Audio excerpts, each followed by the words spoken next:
Hi friends, welcome back to my channel Swapna SS vlog. ఈ వ్లాగ్లో అయితే నేను సూపర్ అయిన పన్నీర్ పరాటా ఎలా చేసుకోవాలో చూపించబోతున్నాను. నేను దానికోసం అయితే ముందుగా ఒక 2 కప్స్ మల్టీగ్రెయిన్ ఆటాను అయితే తీసుకున్నాను. మామూలు ఆటా అయినా పర్వాలేదండి.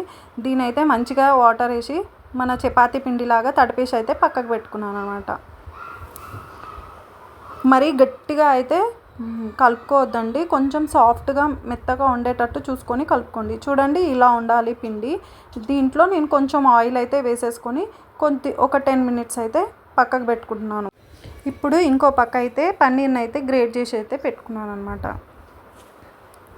ఇలా నేను 250 గ్రామ్స్ అయితే పన్నీర్ అయితే తీసుకున్నాను.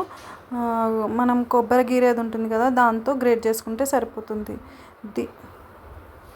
ఇప్పుడు నేను ఒక హాఫ్ ఆనియన్ అయితే సన్నగా తరుక్కొని అయితే దీంట్లో వేసుకున్నాను అనమాట. అలాగే సన్నగా తరుక్కున్న కొత్తిమీర.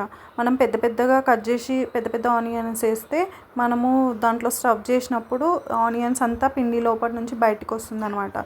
అందుకనే సన్నగా తరుక్కోవాలి. అలాగే నేను ఆమ్చూర్ పౌడర్ని అయితే 1/2 టేబుల్ స్పూన్ తీసుకున్నాను. అలాగే సాల్ట్, అలాగే కొద్దిగా గరం మసాలా, అలాగే 1/2 టేబుల్ స్పూన్ కారం. ఇవన్నీ వేసుకొని మంచిగా ఇవన్నీ వేసి పన్నీర్ని అయితే బాగా కలుపుకోవాలి. దీంట్లో ఆమ్చూర్ పౌడర్ వేసాను కదా, ఆమ్చూర్ పౌడర్ బదులు నిమ్మకాయ కూడా పిండుకోవచ్చు. ఇవన్నీ బాగా కలిసేలాగా సాఫ్ట్గా అయితే కలుపుకొని పక్కకైతే పెట్టేసుకున్నాను.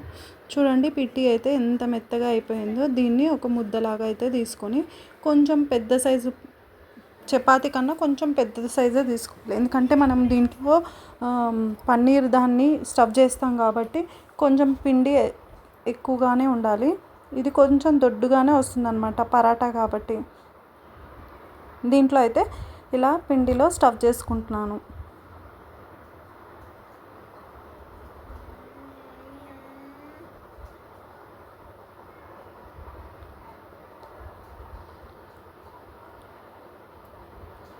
ఒక డోలా అయితే చేసేసుకొని సన్నగా పాముకోవాలి.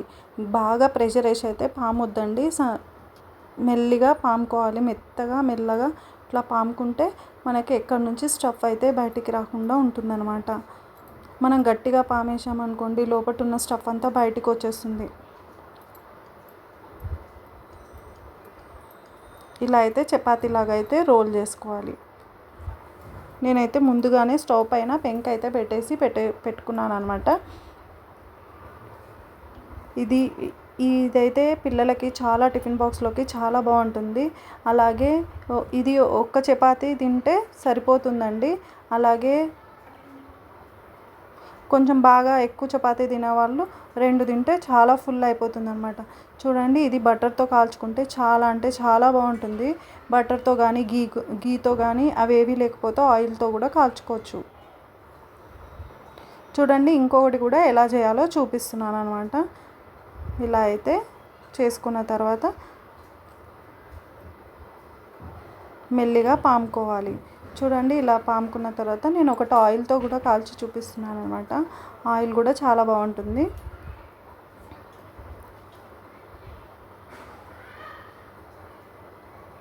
దీన్ని ఇలాగే తినేయచ్చు, లేదంటే మ్యాంగో చట్నీ ఉంటుంది కదా, మామిడికాయ పచ్చడితో బాగుంటుంది. లేదంటే కర్డ్తో కూడా బాగుంటుంది అనమాట. పిల్లలకైతే కొంచెం బటర్ వేసి ఇచ్చేసామంటే ఈజీగా తినేస్తారనమాట. ఈ వీడియో మీకు నచ్చిందని అనుకుంటున్నాను. నచ్చినట్లయితే like, share, subscribe my channel. Okay.